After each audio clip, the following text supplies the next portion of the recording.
बुजुर्ग और युवाओं ने कार्यक्रम को ऑर्गेनाइज किया, पहले उन लोगों को तहे दिल से अभिवादन करता हूँ। हमारे बहुजन समाज में संतों और गुरुओं को हम नंदन अभिनंदन करते हुए अपनी बात को शुरू करते हैं, क्योंकि आप लोगों ने अभी बहुत लंबी चर्चाएं सुनी है और कई बार हम लोगों का तीसरी बार इस गांव में आना हुआ है और तीसरी बार में बहुत सारी बातें क्लियर हुई है, बहुत सारी चर्चाएं हम लोग कर चुके हैं। हम एक चीज पूछना चाहते हैं, जैसे दूध नापने के लिए लीटर होता है, बुखार नापने के लिए भी थर्मामीटर होता है, क्या बुद्धि नापने के लिए कोई मीटर है? बुद्धि नापने के लिए भी ब्राह्मणों के पास मीटर है। वो कौन सा मीटर है, ये चीज मैं बताना चाहता हूं। आज आपके पास गोबर है। अरे हंसने वाली बात नहीं, दीपावली के भोर पे गोबर की आप लोग पूजा करते हो, बुद्धि नापने का मीटर है। और अभी आप गुरुजी ने बताया था पीछे कि बुद्धि नापने का जो मीटर है, ताली और थाली से उन्होंने बुद्धि को नापा आपकी, तो उनका यंत्र है ये यंत्रों का प्रयोग करते हैं। उन यंत्रों को हम लोग समझ नहीं पाते हैं किस रूप में करते हैं। इसलिए डॉक्टर बाबा साहब अम्बेडकर ने जो मुझे अपनी जिंदगी, अपनी कुर्बानी, अपने बच्चे, अपने परिवार को त्याग के हमको मौलिक अधिकार जो दिए, वो मौलिक अधिकार, शिक्षा का अधिकार, संपत्ति का अधिकार, राजा बनने का अधिकार, यहीं तक नहीं अधिकार डॉक्टर बाबा साहब अम्बेडकर ने दिए। इसके पहले शिक्षा का अधिकार जो प्यारे फुल्ले ने, सावित्रीबाई फुल्ले ने दिया। क्या मुझे अभी बहुत सारी चर्चाएं हुई देवियों के बारे में, कौन सी देवी ने आपको संपत्ति का अधिकार दिया? कौन से देवता ने आपको शिक्षा का अधिकार दिया? आज हमारे उन संतों और गुरुओं ने जो अधिकार दिए, उन अधिकारों की वजह से हम लोग सुरक्षित है। यहां हम बोल रहे हैं और आप सुन रहे हैं। डॉक्टर बाबा साहब अम्बेडकर ने जो अधिकार दिए, वो अधिकार धीरे धीरे आपको शून्य होते जा रहे हैं। ये सारी चीजें आपको आज तक क्लियर की जा चुकी है। वो सारी चीजें जब क्लियर होती है तो एक मुख्य चीज आती है, क्योंकि हम बहुत सारा लंबा समय नहीं लेंगे, क्योंकि टाइम बहुत बढ़ रहा है और इन लोगों को कन्नौज निकलना, हम लोगों को भी जाना है। तो बहुत सारी जब चीजें क्लियर हो रही है कि मेरे मौलिक अधिकार धीरे धीरे शून्य हो रहे, खत्म हो रहे हैं, और वो अधिकार यहीं तक नहीं, मेरा शिक्षा का अधिकार जो मौलिक अधिकार है, संविधान के पहले ही पन्ने पे लिखा है आज से छुआछूत का अधिकार खत्म, छुआछूत खत्म की जाती है। क्या आज से हमारे लोगों की, आज तक जब से संविधान लागू हुआ, क्या भारत में छुआछूत खत्म हुई है? क्या छुआछूत लोगों के साथ भेदभाव खत्म हुआ है? आज भी वो शहर और कस्बे में जाते हैं, जाति पूछ कर कमरा दिया जाता है, मकान दिया जाता है, आज भी वो छुआछूत के पीड़ित है। आज तक भी छुआछूत खत्म नहीं हुई। डॉक्टर बाबा साहब अम्बेडकर ने मौलिक अधिकार, शिक्षा का अधिकार दिया। क्या वो शिक्षा का अधिकार आज हमारा समान अधिकार है? आज भी हमारे बच्चे प्राइमरी में पढ़ते हैं, उनके बच्चे कन्वेंट स्कूल में पढ़ते हैं, अच्छे स्कूलों में पढ़ते हैं, और हमारा बच्चा प्राइमरी विद्यालय में खिचड़ी और दलिया की व्यवस्था में पढ़ता है। बच्चा पढ़ता नहीं है, बल्कि वो घर में किताब भूल जाता है, थाली नहीं भूलता है। सच घटना है, बच्चा थाली नहीं भूलता है और किताब भूल जाता है। वहां के टीचरों की व्यवस्था क्या किया गया, टीचर उधर से सब्जी लाता है। एक हेड कुकर को देखा होगा आपने, हेड कुकर को, कि वो जो किचन में कहीं खाना बनता है, वो बावर्ची होते हैं लोग, वो खाना बनवाते हैं कि लोग देख रेख में रहता है। तो जो टीचर को आज हेड कुकर को बना दिया गया, उधर से सब्जी लाता है, तो इधर क्या करता है, वो जब तक किचन में खाना बनता है बार बार देखता है, वैसे उसके फोन आना शुरू हो जाता है। फोन हेडक्वार्टर से, लखनऊ से आता है, कितने बच्चों ने खाना खाया, कितने बच्चे उपस्थित हैं, कितने बच्चों ने खाना खाया। जब तक वो बच्चे की एंट्री नहीं दे देता है अपने फोन से, तब तक उससे फोन आता रहता है, परमानेंट फोन आता है।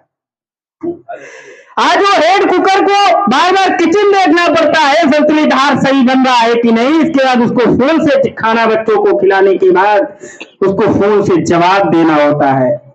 तब तक बीआरसी में मीटिंग, जनगणना में मीटिंग, मतगणना, भवन गणना, पशु गणना, ये सारी गणनाओं में उसको लगा दिया जाता है। पर शिक्षा जब स्कूल में कोई चेकिंग नहीं करने आता है तो क्या पूछता है, क्या बच्चों खाना आज संतुलित मिला है?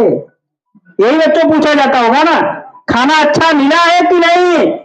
ये नहीं पूछा जाता क्या पढ़ाया गया है, क्या पढ़ाया, कितना अच्छा पढ़ाया गया, क्या क्या आज पढ़ाया गया, ये कोई भी नहीं पूछता है। सिर्फ यही पूछता है कि क्या आज अच्छा खाना बनाया गया।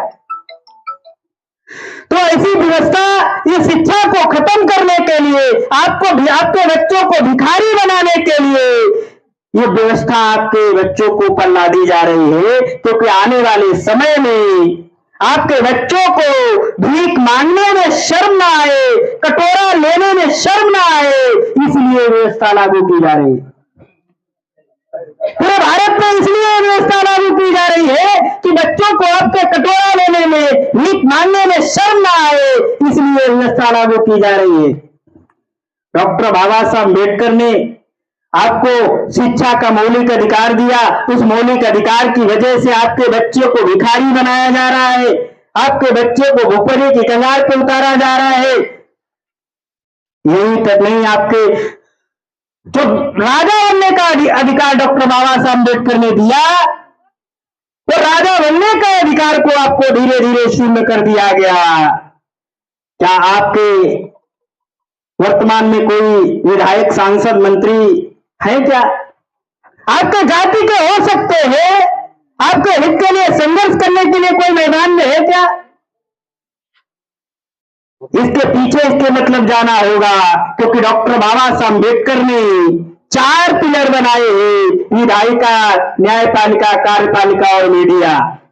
4 पिलर जैसे ये मकान बनाया है, ये मकान जो 4 पिलरों पे टिकता है, उसी तरह से डॉक्टर बाबा साहब अम्बेडकर ने देश को टिकने के लिए विधायिका और कार्यपालिका और मीडिया बनाई है।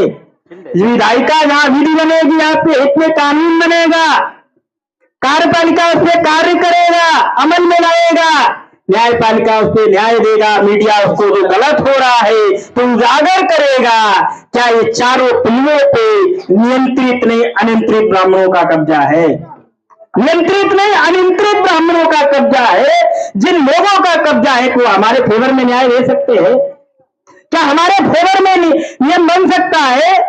क्या हमारे फेवर में, हमारे लोगों के हित में उसका परिणाम कोई नहीं होगा? कुछ नहीं होने वाला, हमारे हित में नहीं होने वाला है। इसलिए सारी समस्याएं हो रही है। यही आप डॉक्टर बाबा साहब अम्बेडकर ने मौलिक अधिकार, वोट का अधिकार दिया, राजा बनने का अधिकार दिया, वो भी आपके अधिकार को शून्य कर दिया गया है। वो कैसे शून्य किया गया है? हम बड़े बुजुर्गों से अनुभव लेते रहते हैं, सीखते रहते हैं। सीखने का हमारा निरंतर कार्यक्रम है। हम सिखाते नहीं, सीखने का अवसर ज्यादा प्राप्त करते हैं।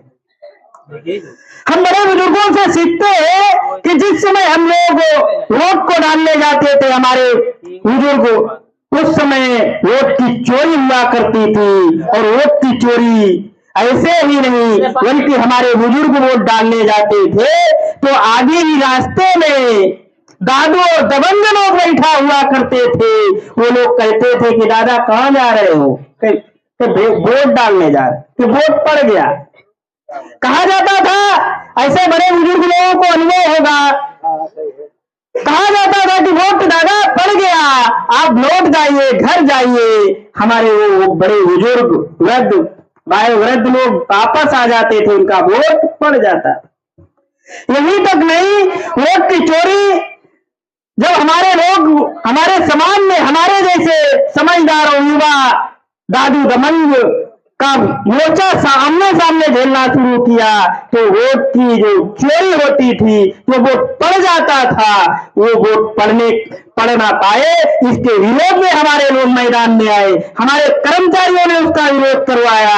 जब हमारे समाज के कर्मचारी अधिकारी यहीं तक नहीं तो उन्होंने क्या प्लान बनाया, बक्सों की चोरी भी आप लोगों ने सुनी होगी कि जहां बक्से रखे जाते वहां चोरी हो गई,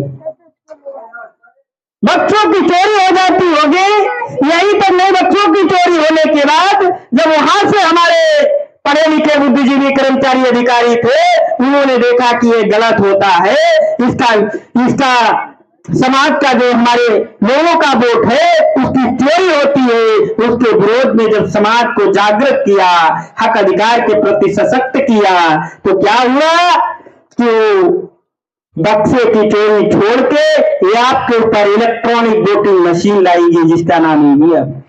तो भारत में इलेक्ट्रॉनिक के नाम से देखा जाए, एक कोई भी चीज शुरू तक भारत में नहीं निर्माण कर पाई, इलेक्ट्रॉनिक की तो बात छोड़िए। भारत में आज लोग फोन चलाना सही से नहीं जानते हैं।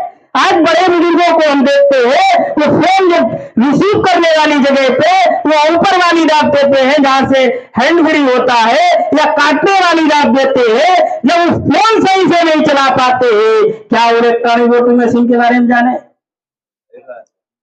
वो सही से फोन नहीं चला पाते, कीपैड फोन नहीं चला पाते हैं। इलेक्ट्रॉनिक फोन की तो एंड्रॉइड फोन की तो बात छोड़िए, कीपैड फोन जो नहीं चला पाते, उनके बीच में इलेक्ट्रॉनिक वोटिंग मशीन लाई गई। इलेक्ट्रॉनिक वोटिंग मशीन से आज भारत में वोट की चोरी ही नहीं बल्कि नरसंहार समाज की जनता का किया जा रहा है।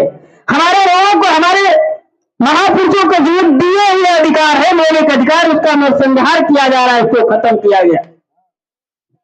यही नहीं, डॉक्टर बाबा साहब अम्बेडकर के जो मौलिक अधिकार को धीरे धीरे ऐसा खत्म किया गया कि वोट, आज इलेक्ट्रॉनिक वोटिंग मशीन लाई गई। जब हम लोग वोट डालते थे तो देखते थे कि इसमें हाथी है, गधा है, सुअर है, लेकिन आज हम जिसका बटन दाबते हैं उस समय एक दादू और दबंग कहता था कि आपके वोट की चोरी हो गई। आज हम बटन दाबते हैं, हमारे बड़े बुजुर्ग, और बटन दाबने के बाद देखते हैं पी बोला तो ऐसे आगे पीछे देखते हैं ना, आगे पीछे देखते हैं कि वोट कहां गया।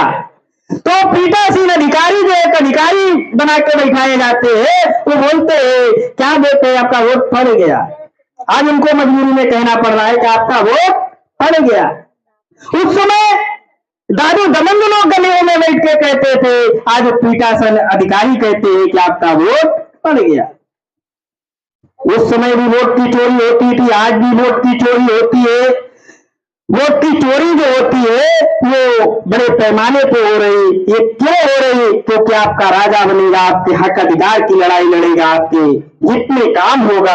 आप एक डॉक्टर बाबा साहब अम्बेडकर कहते थे, शासक बनती जमात बनना, आप शासक बन जाएंगे। इसलिए शासक ना बन पाओ, इसलिए व्यवस्था को आपके ऊपर लागू किया। ये सारी चीजें जो ये लागू की गई, ये इसलिए की गई कि सारी चीजें जब लागू हो जाएंगी तो आने वाले समय में धीरे धीरे, जैसे आपने देखा होगा जो मेढक होता है, मेढक को आप लोगों ने देखा होगा कि मेढक को गर्म पानी में डालिए और पानी को खोलने के लिए आग पे रख दीजिएगा।